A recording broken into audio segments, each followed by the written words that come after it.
Wahyu 14. Anak domba dan pengikutnya yang ditebusnya. Ayat 1. Dan aku melihat sesungguhnya anak domba berdiri di bukit Sion dan bersama-sama dengan dia 144.000 orang, dan di dahi mereka tertulis namanya dan nama Bapanya. Ayat 2. Dan aku mendengar suatu suara dari langit bagaikan desau air bah dan bagaikan deru guruh yang dahsyat. Dan suara yang kudengar itu seperti bunyi pemain-pemain kecapi yang memetik kecapi. Ayat 3. Mereka menyanyikan suatu nyanyian baru di hadapan tahta dan di depan keempat makhluk dan tua-tua itu. Dan tidak seorang pun yang dapat mempelajari nyanyian itu selain daripada 144.000 orang yang telah ditebus dari bumi itu. Ayat 4. Mereka adalah orang-orang yang tidak mencemarkan dirinya dengan perempuan-perempuan, karena mereka murni sama seperti perawan. Mereka adalah orang-orang yang mengikuti anak domba itu kemana saja ia pergi. Mereka ditebus dari antara manusia sebagai korban-korban sulung bagi Allah dan bagi anak domba itu. Ayat 5. Dan di dalam mulut mereka tidak terdapat dusta, mereka tidak bercela. Pemberitahuan tentang penghakiman. Ayat 6. Dan aku melihat seorang malaikat lain terbang di tengah-tengah langit, dan padanya ada Injil yang kekal untuk diberitakannya kepada mereka yang diam di atas bumi, dan kepada semua bangsa dan suku dan bahasa dan kaum. Ayat 7. Dan ia berseru dengan suara nyaring, takutlah akan Allah dan muliakanlah dia, karena telah tiba saat penghakimannya, dan sembahlah dia yang telah menjadikan langit dan bumi, dan laut dan semua mata air. Ayat 8. Dan seorang malaikat lain, malaikat kedua, menyusul dia dan berkata, Sudah rubuh Babel, kota besar itu yang telah memabukkan segala bangsa dengan anggur hawa nafsu cabul.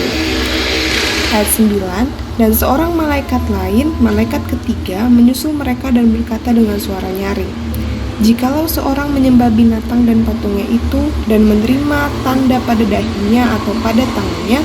Ayat 10. Maka ia akan minum dari anggur murka Allah yang disediakan tanpa campuran dalam cawan murkanya. Dan ia akan disiksa dengan api dan belerang di depan mata malaikat-malaikat kudus dan di depan mata anak domba.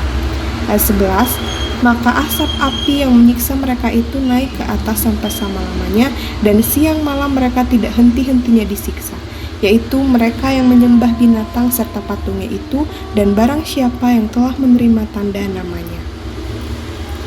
Ayat 12, yang penting di sini ialah ketekunan orang-orang kudus yang menuruti perintah Allah dan iman kepada Yesus.